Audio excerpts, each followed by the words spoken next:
Welcome. So today, ooh, we've got a bad echo. Today, let's see if we can get the rest of it to go away. Check, check. Check, check. There we go.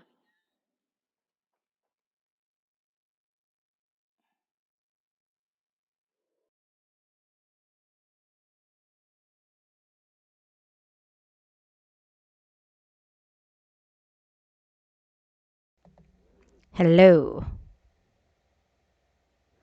All right, there we go. No echo. Oh my God. That you deal with tag and you just play around and you figure it out. I love it. Today we're going to be talking about 21 ways that dyslexia affects learning. And I know a lot of people, they wonder, like, does a student that I'm working with have dyslexia? Like, could that be a problem? Why they're struggling so much in learning what I teach. And a lot of people, they think, oh, but I don't teach reading, so this doesn't really apply to me. Well, I want you to think about today, I'm going to be sharing ways that it does apply to you in all of the areas and really what's happening for the dyslexic. So I'm going to be sharing those 21 ways that dyslexia does affect a student's learning. And then I'm also going to share with you a free document on how you can spot if your child has dyslexia. And if you want to be able to download that free workbook, you'll be able to go into the link and be able to grab that. And then the last thing after that, if you're looking to go further in that and have your very own dyslexia screener, once you download the workbook, you'll be invited to be able to get your own copy of the dyslexia screener, so you can definitely know if your child, if the student you're working with, if dyslexia is what's causing the problem. And it's just a screener. The screener does exactly what it says. It's screening to see if dyslexia could be the problem, and then you're able to let the parents know so that they can get that further testing if they so choose. But really, let's talk about dyslexics and what's happening for them. And one of the things I want to make sure that everybody understands is that dyslexia kids are not dumb. Okay, they're actually very smart. They're extremely intelligent individuals, and they have a high IQ.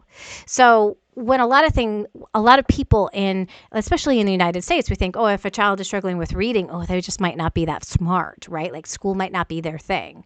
But I want you to think about this instead. Their IQ is a lot higher. They just happen to struggle with reading. It doesn't mean they can't learn. But I am going to be showing some different learning things that can play a part into why they're struggling. They have a lot of strengths too. So you may find that you're dyslexic is struggling with reading, but they might be really great at art. They might be artistically talented. They might be really good with their hands. You'll see the boys doing a lot of Lego work because they can put those things together like nobody's business. One of my dyslexics told me yesterday it took him an hour to put together like this huge like plane that like detaches and has stuff. I'm like, wow, like I could not have created that in an hour. So they are talented in other ways. They are very smart. They just happen to struggle with reading. They may be really good at sports, or they may be like that drama kind of kid, right? Who they're really good in acting and drama. You would think, well, don't they need to read to be able to do that? Yeah, but there's people like Tom Cruise out there, right? He suffered from dyslexia. And I shouldn't say suffered. He didn't suffer from it, but it caused some learning challenges for him in his life.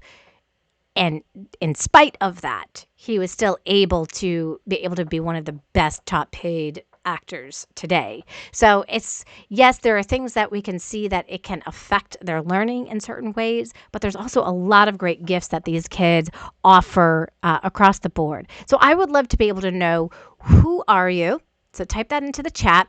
Where are you from and what do you tutor? And if you have questions as I go on through and I talk about each of these one by one, and you have questions, please post them on in. I'm going to be taking a look, seeing if there are any questions and answering them as we go. And if you like content like this, please do me a favor, hit that subscribe, hit that like, and even share it with a friend who may find value from this as well. So, one of the difficulties that dyslexics have is it's a phonological processing delay, right? There's something here that is not able to actually process sounds the way that it does for other kids. And so you'll find that these kids are struggling with rhyming. They struggle with being able to identify a rhyme. They struggle with parts of language. They struggle with knowing how many words are in a sentence versus syllables. They will struggle with verbal memory. So their verbal memory might be really hard for them to think of a word at the tip of their hat, right? So all of a sudden, like, they're trying to speak, and all of a sudden they can't think of the word. They're not able to access it. And yes, that happens to everybody to a point, but it happens more often and more severely for dyslexic. Also, their verbal processing speed is inhibited. So if you have, let's say, a fast talking teacher, or you notice that you are a super fast talker, they may have a hard time processing the language for doing what it is that you're asking them to do. So listening to what you need them to do for assignments, they're going to struggle with that because they have to process, and their processing is just maybe a little bit slower. They also will have concentration, like it'll be really hard for them to concentrate. And so I think a lot of dyslexics actually get labeled as ADHD or ADD. And there are a lot of ADD, ADHD tendencies with a dyslexic that come on out that, while they look like they're ADHD, aren't actually ADHD. And so that's why you really want to get that like further testing. Is this ADHD? Do dyslexics have ADHD? Yes, some dyslexics do have ADHD on top of it. So not every dyslexic is going to look exactly the same. And so this is why it can be hard to spot dyslexia, because there's all these different things that dyslexia comes with. I always find that like dyslexia never comes all by itself. There are other things that are also inhibiting them at the same time, and I need to discover what those are. So for some of them, it might be directional. You'll find that they really struggle with knowing like their right from the left. So whenever I'm doing activities with a dyslexic, I can't say, oh, is it the one on the right or the one on the left? I have to actually use a number to say, here's number 1, and show them. Here's number 1, here's number 2, here's number 3, here's number 4. Which one is it? And then they give me the answer. It's number 2. Excellent. That way I don't have to worry about that directional deficit that they specifically have. Also, in the early years, they struggle with learning the days of the week. That is something that's extremely difficult for them. And the alphabet. You have a dyslexic if you've been teaching the same letters over and over and over and over again, and they are still struggling with it, right? That they will often really struggle with being able to take a look at that shape and identify it as that letter. Doesn't mean they can't. Absolutely not. They absolutely can learn it. It just takes them a little bit longer to be able to process that. They may need a more hands-on approach to being able to process those letters. They need you to make some connections and clues for them. That's why when I'm teaching the alphabet, I will often find out the names of their family members, the people who are closest to them in their family. I'd be like, oh, this is your cousin Mike's letter, the letter M, Mike. Right? I'm making a personal connection with that letter that helps them hold on to those letters a little bit better. Also using their own personal name as well for learning the names of the letters. They're also this is an interesting one, they'll also struggle with telling time. So looking at a clock, seeing those numbers, being able to tell what time it is, that's something that they are going to struggle with. They're not going to struggle with, obviously, digital time. So I'm talking about time with hands on the clock, right? That kind of time. And they're also going to struggle with the words that go along with it, like it's 1/4 or 1/4. They will struggle with kind of identifying those words. Does every dyslexic look the same? No. That's what makes this so difficult, right? So it's not that every single dyslexic is going to have every single problem that I'm talking about. What I'm sharing today is how is their learning, not just in reading, but how is their learning overall affected because of dyslexia? And you may start seeing some of these things happening for the students that you are working with. Welcome, Vivian. I'm so glad that you are here today. I see that you're joining us from Austin, Texas, and you're excited to be here too live. I'm excited that you're here live too and joining us. So thank you so much for joining us for this. Another area that really affects a dyslexic is their self-esteem. A lot of kids put their self-worth based on their reading level, and they think, if I can't read like the other kids, then I must be dumb. This is something they put on themselves, and this is something where other kids will tease them, and so then that adds that added layer of, that social piece of it, right? Where they don't feel like they're as good as, they're not worthy. And so therefore, all learning they think is going to be difficult for them. And this now begins to develop inside of their mindset, right? And they can take this mindset into other subjects with them. They can take it into science. They can take it into social studies. And they can say, well, I'm just not that smart. My brain doesn't work like the other kids' brains do. And it can really affect them because of that. Now, there is data out there that says between 15 to 20% of Americans have dyslexia. And this is from the Dyslexia Association. So I'm not sure worldwide. I just know that English-speaking kids or kids from the U.S. struggle, 20% of them will struggle with being able to read. And here's something else that I found that was really interesting, which I didn't know. This is from the Society of Neuroscience. This was published back in 2004. They said 80% of kids who have a learning disability have dyslexia. I was like, wow, like that is mind blown. Like that is absolutely crazy. So we do have kind of a continuum with dyslexia. You've got kids that are going to have mild dyslexia. It's not really going to inhibit them too much. They are going to be a little bit faster processors. It's not really affecting them, all the way to severe. So we've got from mild all the way to severe, okay?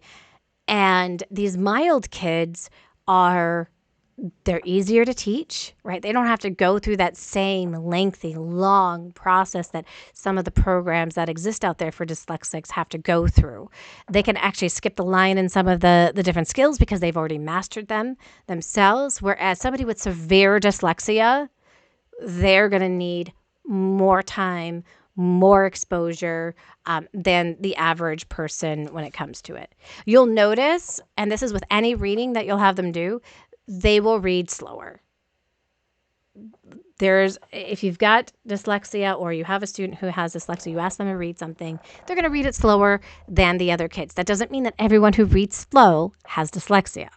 It's just something that just happens. It's that the processing speed is lower. It's also going to affect their writing. So imagine now if you're having them write down like math problems, or they're writing down, explaining their answer. Maybe it's a longer essay, or they have to write an essay, right? It's going to affect their writing because they have to process the sound that they're hearing and then write it down.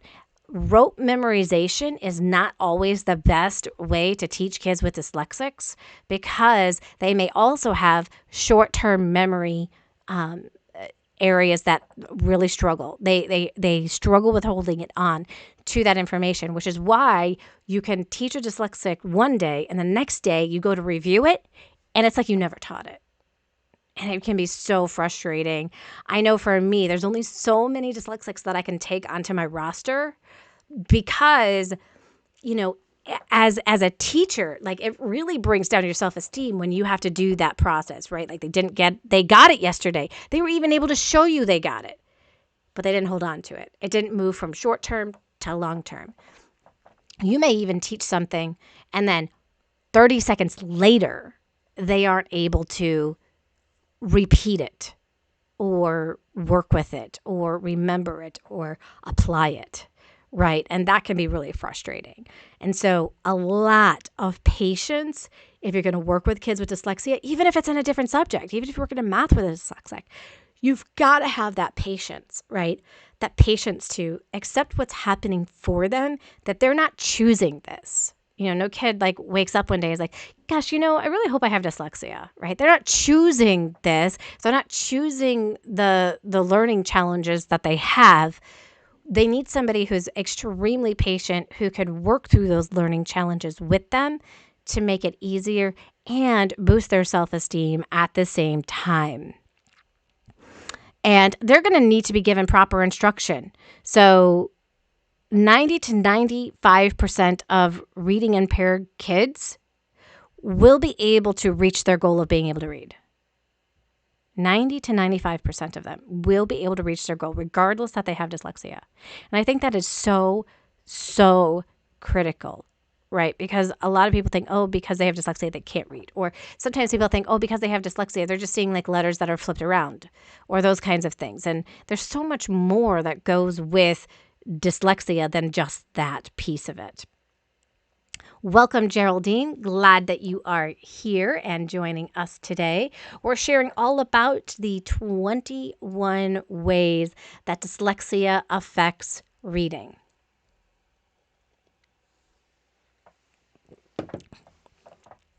All right. They may also, because they're struggling with some of that vocabulary, you may notice that they're struggling with understanding even jokes. Like they hear a joke, but because they really struggle with being able to know multiple meanings of words, they'll struggle with being able to process a joke. Oh my gosh, this one is really, really, really powerful. So a lot of people, I heard this story and I was reading a book and this one kid was really, really struggling. Oh, I remember who it was. It was Jim Quick. So Jim, he was known as the boy with the broken brain. And this is how he shares his story. He says, I was called out by a teacher. She was talking to another teacher and he overheard them. And they said, this is the kid with the broken brain. And he really struggled with reading because he had an accident when he was in kindergarten. He was looking to see fire trucks out the window. And as everybody was going back to sit at their seats, he ended up hitting his head on the radiator, which caused brain damage. And it also caused problems with like learning to read and all of those kinds of stuff. But he was asked one time, like he told the teacher about some of his problems that he was having.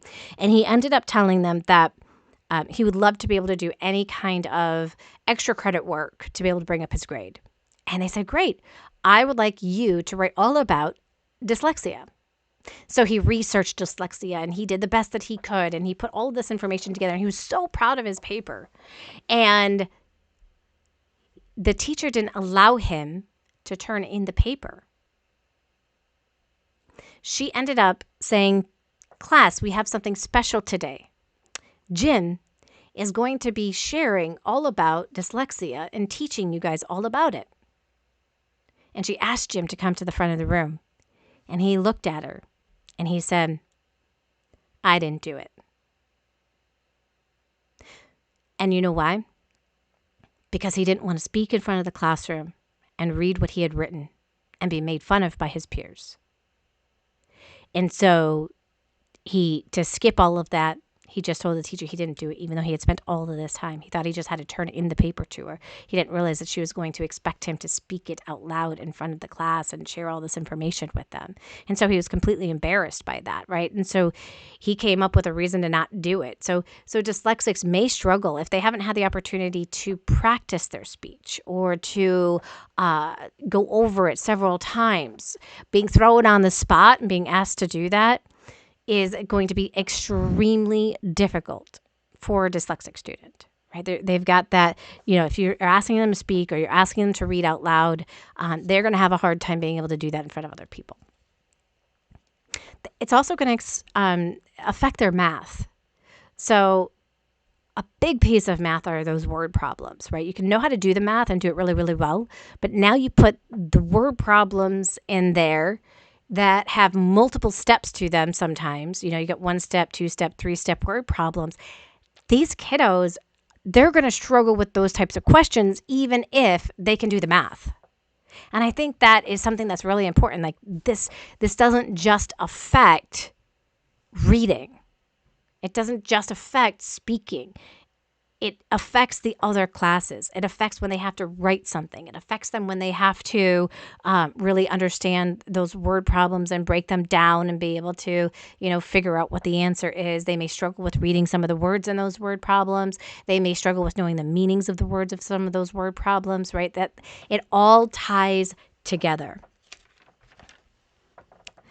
They may also struggle with being able to listen and take notes.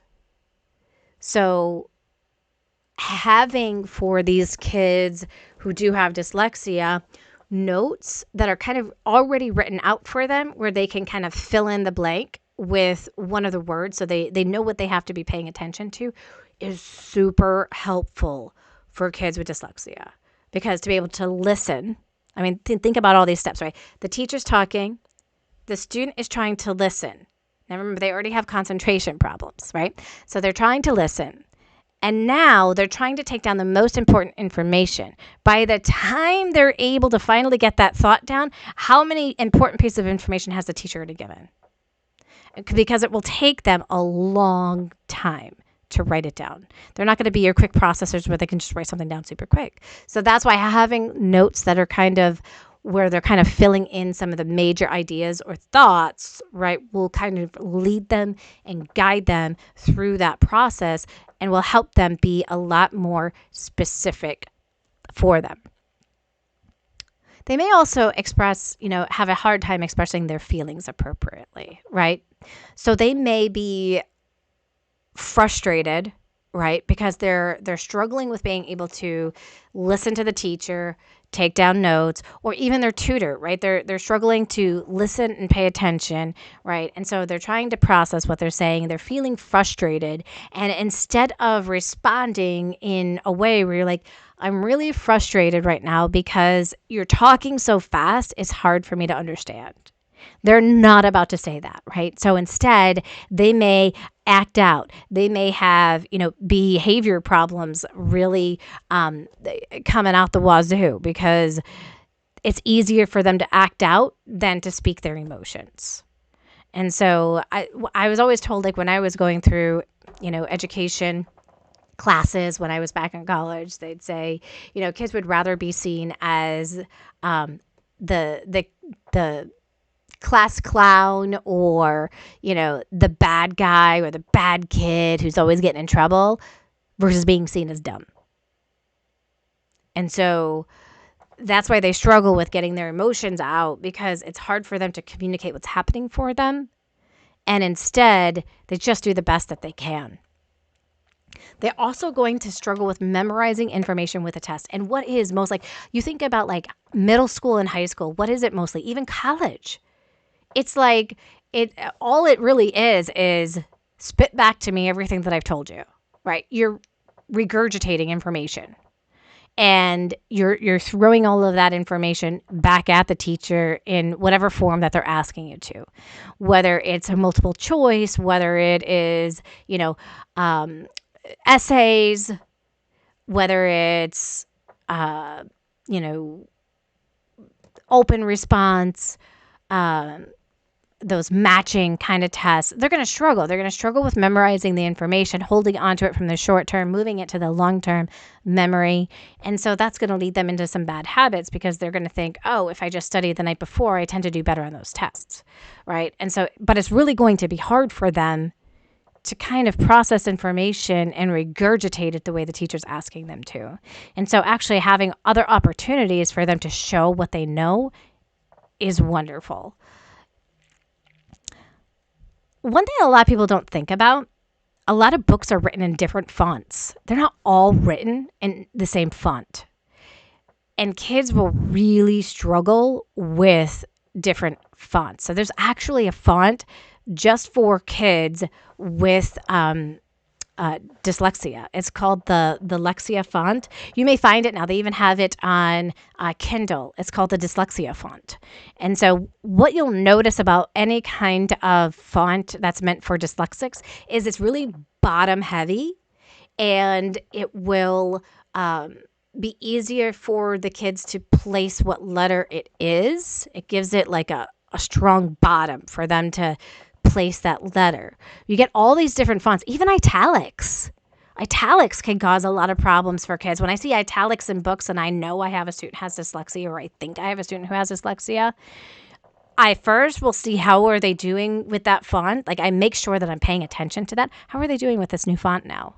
Are they able to read it, or does it seem like they're having more mistakes than they normally would? If so, I'll just take over and read the italics for them, because I already know that having that different font is going to really cause problems for them. Even the A is one of those tricky letters.